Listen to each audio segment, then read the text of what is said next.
Alrighty, friends. So today we're going to continue our series on creating a balanced lifestyle. And this week we're going to be going over social and relationship wellness. Last week we went over mental and emotional wellness. And week one we went over building a foundation of physical wellness.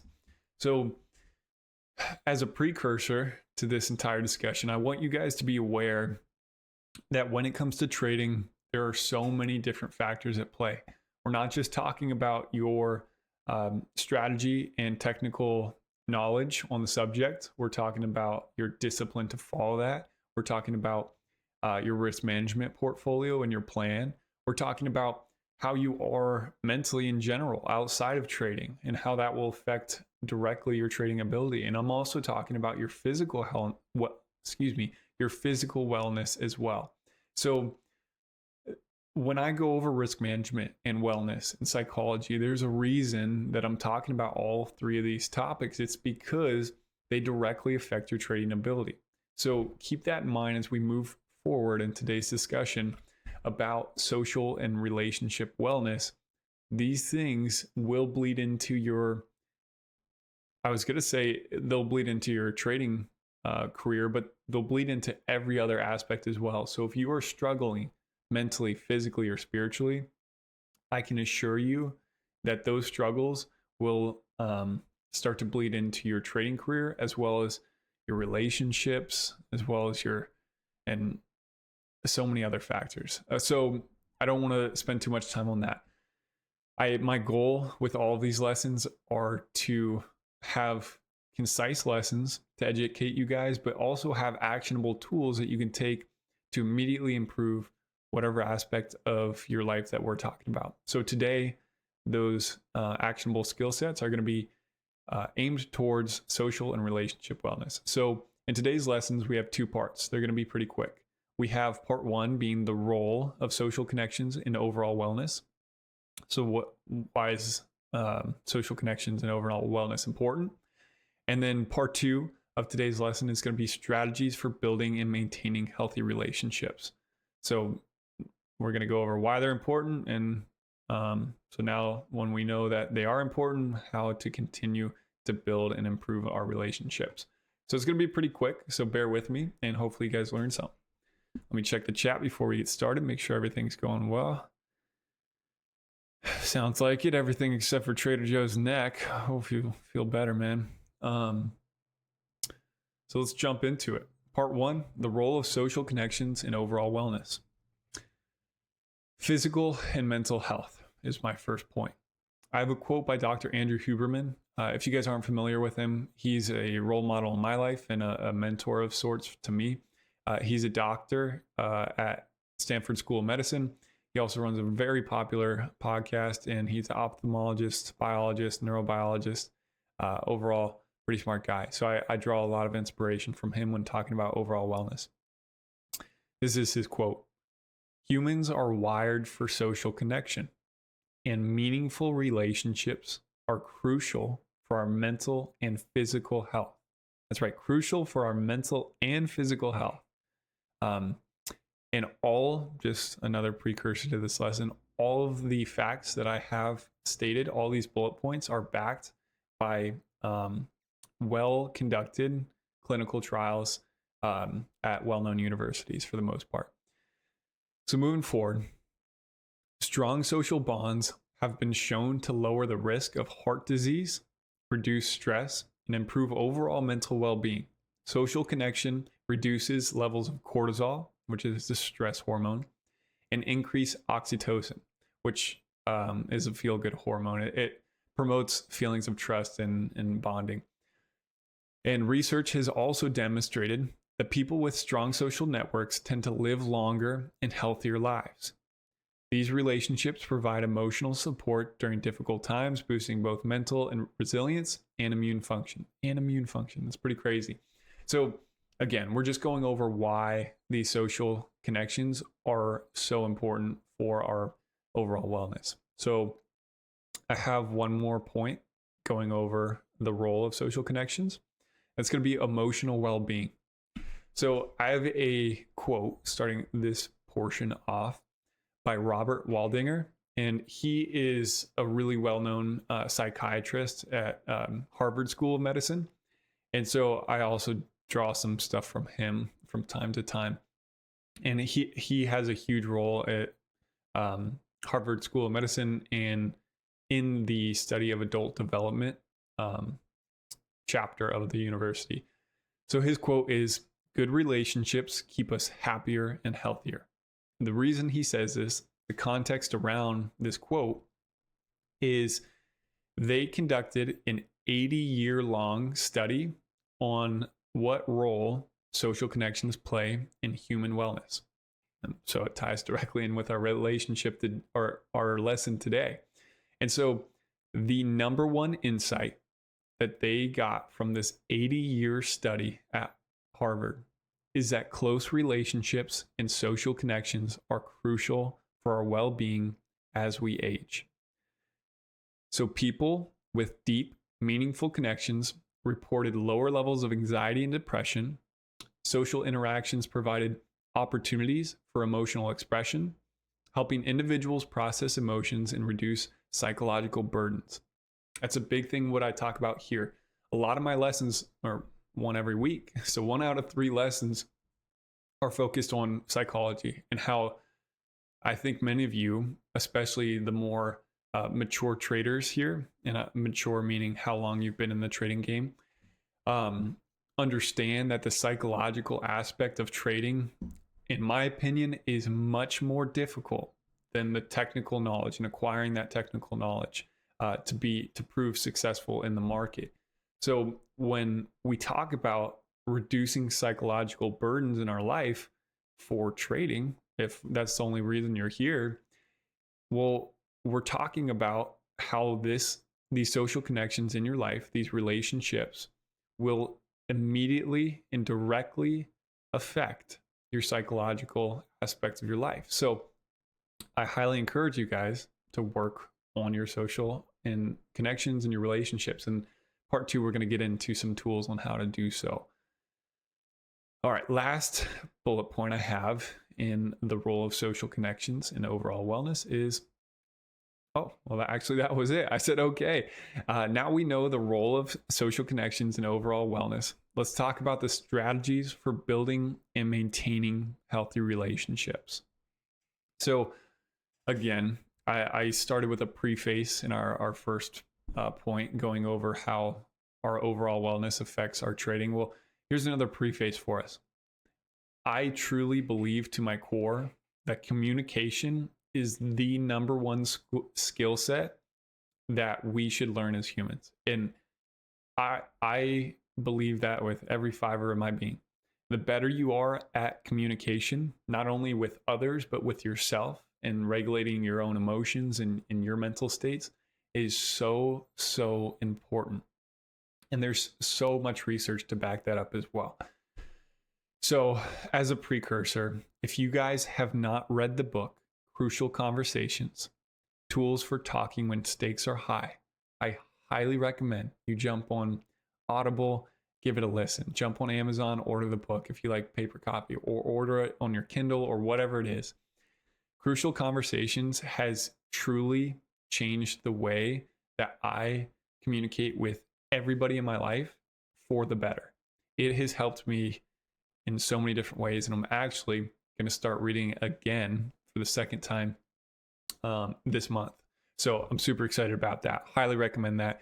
So just a precursor, know that when we are building strategies for maintaining healthy relationships, I want your focus to be, the paramount should be communication over all else, in my opinion. So moving on, we have a couple points we're going to go through briefly. We have active listening, consistency and effort, setting healthy boundaries, conflict resolution, and building empathy. So these points I'm going to get through quickly, and hopefully you guys will leave here today with some actionable tools to help with your relationships in life. Let's get into it. Active listening. Listening attentively is the foundation of any strong relationship. It fosters trust, shows respect, and helps resolve misunderstandings before they escalate. So I don't know about for you guys, but that's pretty intuitive for me.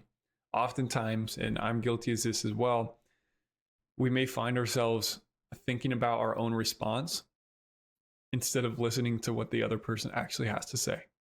So instead of thinking or listening to the words that they're saying, we get the first part, the first sentence that they say, and we're immediately thinking of a rebuttal, whether that's a malicious or it's subconscious or for whatever reason. What instead we should focus on is attentively listening to what the person actually has to say and asking follow-up questions. Like, okay, you said this. What do you mean by that? How does that make you feel? How could I help with that? Things like that will make a tremendous difference in your relationships and your communication skills. So practice reflective listening by paraphrasing what the other person has said to show you understand their perspective, just like what I went over. When someone says something to you, paraphrase what they just said. Like maybe they say, I feel dismissed when you come in the door after work and you go straight to your room for 30 minutes before coming out to say hi. Well, then you would say, so you feel dismissed when I do this. How may I help in, making you feel not dismissed? Or, quick example, probably not the best communication skills, but you guys know what I'm saying. So moving on, let me check the chat to make sure I'm not missing anything. And I forgot to mention at the beginning, if you guys want any clarifying questions, or if you would like to ask any clarifying questions, or if I'm going too quickly, or you want me to drill in on a point a little bit more, please use the chat and let me know, and I will stop and help you guys out, because that's what we're here for, and that's my goal. Kind words already, folks. Appreciate it. Just demolished my chest and back of the gym. Melted. It was hard to turn a steering wheel drive home. That's good stuff, man. Proud of you, Jordan. This message is directly for me. I'm so inundated. Am I a little slow? Inundated with kids and family that neglect my friendships. Yeah, I think we can all see a part of that in our own lives. Oftentimes, here I am teaching about relationship wellness and physical fitness, and then I sit at night and I reflect on my life throughout the day and how I communicated with my friends. Oh my goodness, it's like I just spoke about this and I didn't do that in my relationship with some of my closest friends or my family, whatever it might be. So trust me, Sunshine, I really do feel where you're coming from. And it's really just a daily practice of bringing what we know to be true and important from a subconscious level and bring it in front of our eyes, bring it to a conscious level and say, you know what, I'm really not in the moment right now. And quick side note, a little sidebar for us here. I think oftentimes, at least for me in my life, I so often find myself in a state of thinking about the future. I'm not truly living in the present. And to me, that is honestly arrogant and prideful because, and I don't say that lightly, I believe that truly because our next breath is not guaranteed. Tomorrow is not guaranteed. And we all know that, whether that's from experiences of our own or reading religious texts or just paying attention. We know that life can be over like that, and it could happen to you, it could happen to me, it could happen to your best friend, your mother, your brother. So it is truly, in my opinion, arrogant and prideful to think that tomorrow is guaranteed. So when I find myself not living in the present, I often think back to that. Like, dude, what are you doing? Tomorrow's not guaranteed. Why are you even stressing about it? Obviously, there are real stressors in life. Like, how are you going to get food on the table tonight when you're really struggling financially? Or someone that you love dearly just passed away. Like, these are real struggles, and you do need time to process those feelings, and it's okay to grieve during that time. But also remember that living in the future and not paying attention to what's happening in the now is prideful. It's arrogant. It's not guaranteed. So Sorry for the quick little rant, but I think that's important for us to be reminded about. And I have to remind myself about that consistently. Still going through a couple things in the chat really quick, folks. How to build trust on our surroundings after a traumatic betrayal by a close friend and loved one. I'm going to repeat that one more time. How to build trust on our surroundings after a traumatic betrayal by close friends and loved ones. It's a really hard place to be in. To me, as many of you know, I'm Christian, and I oftentimes will look to the Bible for that. And I say that with all authority to back up my claims. For those of my friends in here who are not religious, and I wouldn't consider myself religious, I'm not religious, but for those of my friends who are non-believers or have not read the Holy Bible, there is amazing wisdom in it, regardless if you believe Jesus of Nazareth is who he claimed to be. There's tremendous wisdom to be gained from it. And it would be very difficult, I reckon, if you were to read it and say that, yeah, there's no wisdom in this. A lot of this is just ridiculous. I would challenge that, and I would encourage you to read it yourself. But for me, I often talking about traumatic betrayals from close friends. It's a hard situation to be in. You need to take your time to feel the emotions you're feeling and cry or be angry or whatever it is. That's important. But it's also important to think about what true love and forgiveness means. So for me, true love, give me a second, folks. Take a sip of water. I have a journal and I have an amazing quote that I want to read to you guys. Give me one moment and I'm going to get back to you. I have probably 24 journals, so I'm going to make this as quick as possible. I promise you. Oh, I'm so good. I'm so good. I knew where it was. Okay, folks. So when dealing with something as traumatic as a betrayal from really close friends or family, I often think about love and how holding on to those feelings of resentment do no good for you. It really only hurts you. So you being mad at them doesn't do anything to them. If they were willing to hurt you in such a traumatic way, I mean, your feelings towards them don't mean much. So I encourage you to forgive in your heart, truly from your heart. And I think about love, and we will get back to the lesson. The lesson is almost over, I promise, folks, but this is important to me. So let's look at what the Bible teaches about love. Love is patient. Love is kind. It does not envy. It does not boast. It is not proud. It does not dishonor others. It is not self-seeking. It is not easily angered. It keeps no record of wrongs. It keeps no record of wrongs. Love does not delight in evil, but rejoices with the truth. It always protects. It always protects. It always trusts. It always hopes and always perseveres. That's 1 Corinthians 13, 4-7. My journal entry, and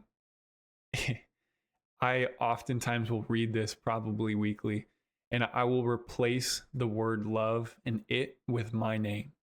And that's what I'm striving to do. So if you were to read that again with your name, so if I'm going to say love is patient, love is kind, the person I want to be, I want people to think this about myself, and I want to be this person. John is patient. John is kind. John does not envy. John does not boast. John is not proud, and so on and so forth. So I don't want to harp on this too much, folks, but your feelings of resentment and hate towards other do no good for yourself. What we should focus on is forgiveness and true love. And I mean that in the least cliche way possible. I know it may sound that way, but it is so true. And it will help you tremendously in your life. And I know from experience it has helped me tremendously in my own life. When we feel that hurt of really, really close friends treating you in a way that you never thought they might have, but looking at them and saying, I don't know if this is the healthiest relationship for me to continue in.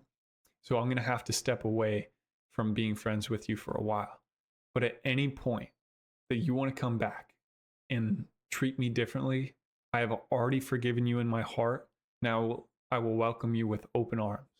And if you're able to do that in trueness in your heart, I promise you, you will see tremendous growth in your life, and you will be able to let go of a lot of nasty feelings. And I mean, if you don't take that advice, those feelings, just pay attention to how you feel and what that's doing to your overall wellness. It's typically doesn't turn out great. Alrighty, friends. I'm trying to read through the chat. The bigger we get, the harder it's going to be to answer every question and every comment. I'm going to move on, and then I'm going to, at the end of the lesson, review the chat. So let's go over, we just went over active listening. Let me know in the chat if I already went over this next part. Consistency and effort. Healthy relationships require regular effort to thrive. Excuse me. Whether with family, friends, or colleagues, putting in consistent time and energy helps build a strong foundation. So schedule regular check-ins with important people in your life, even if it's just a quick text or a phone call. I recommend phone calls or FaceTimes, or truly, like if your close friends live next to you, drive over, even if it's a couple hours. Like do make sure they're home and they're able to meet with you, but maybe set yourself up for a hotel room and then pop in and just say, hey, I've been thinking about you and I wanted to make the effort to come out. Like, how much would that mean to you? Or write them a letter. I mean, I can count on both hands how many times I've gotten a really thoughtful letter in my life from just out of the blue. I'm not talking about birthdays or Christmas or whatever it might be, but where I got a handwritten letter from someone in my life. Those hit so hard. They're just like, wow, this person really is thinking about me and took the time, their time out of their important life and all the things that's going on in their life and was thinking about me. Those relationships I hold so close to my heart. And I think a lot of you guys do as well. So make that consistent effort to build healthy relationships, folks. All right. Setting healthy boundaries, super important. So important. Clear boundaries ensure that your needs are respected and they prevent emotional burnout. Boundaries also foster mutual respect, preventing resentment from building over time. Practical tip for us: communicate your limits clearly and kindly, and be open to discussing boundaries with others. So when we talk about boundaries, for some of us who never developed that skill set, creating boundaries may be very difficult for you in your life. So I encourage you guys to kindly and clearly set your boundaries in your life and know yourself. Pay attention to yourself. If you know that you are a natural introvert and that a lot of social time will burn you out, and let's say you are just went to a social gathering and your social battery is on zero. You are so burnt out and you just want to go home and read your book or watch your TV show or whatever it is. You just want to be away from people. I totally understand. And someone offers to drive you home and you are 45 minutes from home instead of jumping on the train or Ubering back or whatever it might be for you. You should know your boundaries and say, hey, I really appreciate you wanting to spend a little bit more time with me and bringing me home, but I am so burnt out and I really need to have some alone time. And so I want to kindly decline, and we can do that another time. Setting small boundaries like that for yourself is going to be the start to creating bigger boundaries that are really important, that will affect your life in deeper ways. So for those of us who do find creating boundaries for yourself or communicating boundaries for yourself, take the small steps and say, like, hey, I really appreciate you wanting to spend time with me, but I'm just burnt out. Or pick an example. There's lots of boundaries that we need in our lives. So I encourage you guys to set those healthy boundaries, communicate that clearly. And again, all these points can go back to my initial topic, communication, and how important that skill is. None of this stuff is really going to work if we can't communicate with the people we want to foster a relationship with. So we have 2 more points, folks. Thanks for bearing with me so far. We have conflict resolution and building empathy. So conflict resolution. I have a quote starting out this by Dr. Lisa Feldman Barrett. She's a really well-regarded psychologist, and I often pull some stuff from her. I first heard about her through Andrew Huberman. So she says, conflict, when approached constructively, can deepen relationships. So oftentimes we don't do that. We don't think in that way. We want, and this is from experience and paying close attention to the people I see in my own life. They want to avoid conflict as much as possible with their closest friends. And to an extent, that makes sense, right? We don't want to stir up ugly feelings about each other, but like a really, really well-known and well-respected psychologist is saying, conflict, when approached constructively, can deepen relationships. So addressing disagreements directly without defensiveness allows for mutual understanding and growth. And that can be a really hard conversation. And again, I can't stress this enough. Communication is a skill set that needs to be developed throughout time. It's not just something we learn when we learn our ABCs in kindergarten. Crucial conversations happens all the time throughout our lives.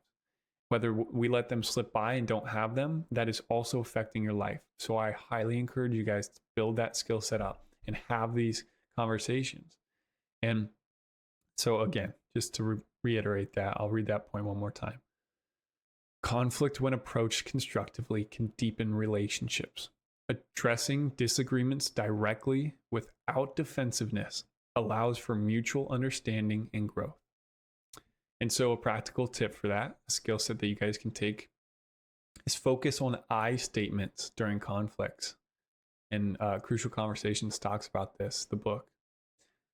I feel upset when. Instead of saying, you make me feel this way, say, I feel this way when this happens. When you do that, when you use I statements, it really helps facilitate a conversation of understanding. And it's not going to immediately put the other person in defensiveness. Because when you're not expecting a crucial conversation to happen and someone walks in and says, you're doing this, and this, it's like, whoa, man, what are you talking about? Like, you do this and this too. Like, I don't know what you're saying. When you start those conversations with I feel this way, it will definitely help cultivate those good conversations. So that's it for that. Last point, folks, building empathy. Empathy strengthens relationships by allowing you to connect with others on a deeper emotional level, fostering understanding and compassion. So empathy is so important for every human to have. I'm a natural empath, so it comes very easy for me. Oftentimes, I will feel stronger emotions for people in hard situations that I don't know than emotions for myself in hard situations. I know that may sound odd to some of us, but that's just how I'm wired. I feel so strongly about strangers and other people when they're put in hard situations. And so I'm a natural empath. But when we talk about communication and understanding is so crucial in conversations. Empathy is so important, to put yourself in the other person's shoes by considering their feelings and experiences before responding. And I often encourage you guys when we and I don't mean to politicize this stuff, but when we look at where the nation is right now and how divided we may seem on social media and the news, and there's really crucial conversations to be had, like the subject of abortion. Now, I'm not going to share my views on that, but what I would really appreciate that if you guys want to have these conversations with people around you and friends, and even for yourself to think about, is I want you guys to think about both sides of this. Think about the mother who may have been raped, and put yourself in her shoes, and she doesn't know that she's pregnant. And then 2.5, 3 months. She's holding the child of her rapist. Put yourself in her shoes and really think about what she feels. And then on the other side, think about the person who is so against it, and what were their life experiences like to come to the conclusion that they have about that stance. And it's not just about uh, abortion. You can pick any subject, and if you really try to put yourself in that person's shoes and really try to think about what they may be feeling based on all of their life experiences, because I can promise you this: if you grew up in their exact situation and you had the same mind as them, you would feel the exact same way as them. So when it comes to communication, that is so important. Almost, I would say communication and empathy is the most important when we talk about creating a community of true understanding with each other. Because how can I properly communicate with you when I don't understand how you feel? So asking those clarifying questions and talking about, how do you feel? What made you lead, or what experiences led you to the feelings that you're having? I want to understand. And that deep, meaningful desire to understand the other person is where you foster true community and where you foster true understanding. So as we move towards these big places in our country, or these big decisions in our country, these big decisions in our communities, these big decisions in your own life, with your family, with your mom that you may have not spoken to in the last 10 years, or your brother who has wronged you in ways that you didn't think was possible. When you move forward into these conversations, if you're willing to have them, I just urge you, I urge you so much to really put yourself in their shoes and think about their experiences and try to understand and ask them about why they feel the way they do and why they did the way they think. Because again, understanding is the basis of how we move forward healthily as a community. I didn't mean to beat the dead horse there. You can tell these are topics that are a very they weigh heavily on my heart when I see so many people at each other's throats, when we have so much more in common than we do differences. And it's really just a lack of communication. It's a lack of empathy. It's a lack of understanding on both sides. So I encourage you guys to work on all these skill sets, to work on communication, active listening, consistency and effort, setting healthy boundaries, conflict resolution, and building empathy. All these things are so crucial when trying to foster healthy relationships in your life and build a real community around yourself. And with all that being said, this stuff, the health of your relationships, we know from the studies that they did at Harvard, has a direct impact on your overall well-being, your longevity, your health, your physical health. Your immune system functions better when you have really strong, good social connections. It's crazy. And to think that this stuff is not going to affect your trading career or your ability to do X, Y, or Z. All of these, we're whole humans. We cannot separate one part of our life from another. How we do one thing is how we will do everything. So I encourage you guys to really work on yourself as a whole, to not think about my mental state and my physical state and my spiritual state as three separate things. I often think about my life as a tripod, with those three being the legs. If I'm struggling physically, my whole life starts to lean that way. If I'm struggling mentally, it starts to list this way. And if I'm struggling spiritually, the whole thing comes toppling down. So I encourage you guys to think of yourselves as wholest human beings, that like everything I do and everything that is affecting my wellness really does matter, and it is affecting every other aspect of my life. So by focusing on building meaningful social connections and using strategies like active listening, setting boundaries, empathy, fostering, you can foster healthier, more fulfilling relationships that contribute to your overall wellness. So that's all I have for you today, folks. We went a little bit over. I was shooting for 30 minutes, but I think it was well worth it. I don't know. What do you guys think? So I appreciate you guys being here. I'm going to read through the chat now, make sure answer any Q&A stuff. But if you guys are planning on leaving, heading out right now, I really do appreciate your time here. I really do love you. I think love is thrown out all over the place now. Like, I love my new car. I love my new computer. I love you. Like, I love you as a human, and I'm glad you're here, and I hope you're working on your wellness. I truly do. So thank you for being here. I'm going to jump into the chat really quickly here. Okay.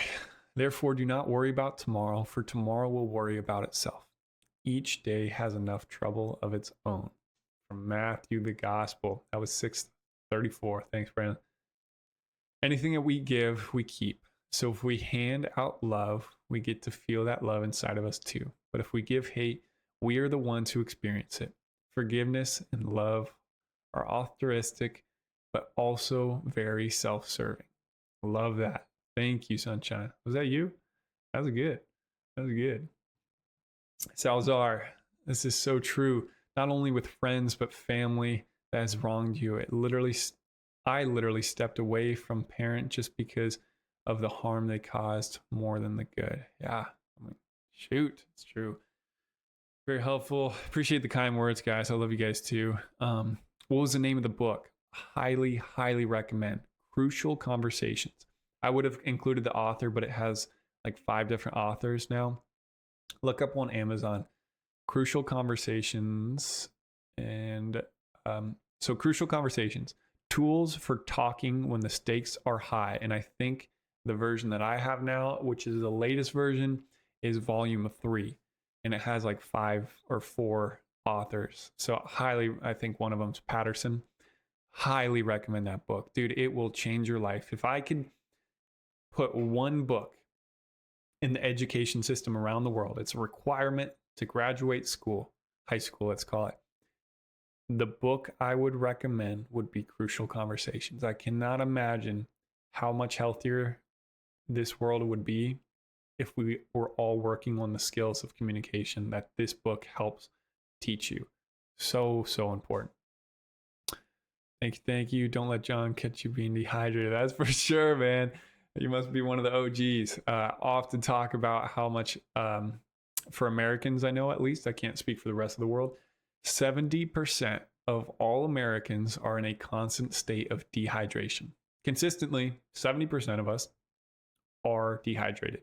Pretty crazy. So when you wake up, I encourage you guys to drink water. I drink 16 ounces of water as soon as I roll out of bed, and try to get 32 ounces of water within the first 4 hours of waking. I always add a pinch of salt into my water to help hydrate, but you should also look for electrolytes.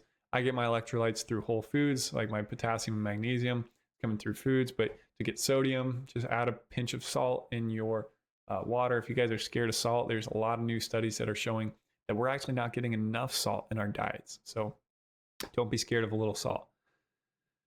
Okay, friends. Well, it looks like that's it for today. I really, really do appreciate you guys all being here. Start to focus on yourself as a whole. I mean, we're here as a community to teach about trading. That's the technical side. You're going to get to this. But what I really encourage you guys to do is focus on the other aspects as well. Your risk management, super important. Your psychology, super important. But also something that I think gets left out way too often in this community, or this community as a whole. I'm not talking about Eternal Exchange, but I'm talking about the trading communities, is wellness. Like, how are you? How are you feeling? It's like, work on these aspects of your life. Go work out. Do the hard thing. Cultivate good relationships in your life. Hydrate. Pick the organic option instead of going for those bag of chips, whatever it might be, folks. I'm really scared of salt. What if my chips are too salty? Well, Jojo, I'm glad you asked that question. I think most studies were saying, and I know back in the day, that people were saying you shouldn't get more than 1,000 milligrams of salt throughout the day. Well, there's new studies coming out that you should be getting 3,000 to 4,000 milligrams of salt throughout the day, Jojo. So it's don't even worry about those salty chips, man. You enjoy, and I hope you guys are getting enough of that good stuff in during the day. That's so many milligrams. It is. It is. We're not getting enough. All right, folks. Thank you so much for joining up. Reese said, great stuff, John. And thanks, Trader Joe, for all the wisdom you two are spreading throughout the trading community. We all appreciate you guys. Appreciate that, Reese. I really do. Oh, it's Reese Fridlin. What's up, man? How we doing? Long time no see. All right, friends. I will catch you later. Jojo has a prop firm session rolling into it right now. So I will catch you guys shortly for that. See ya.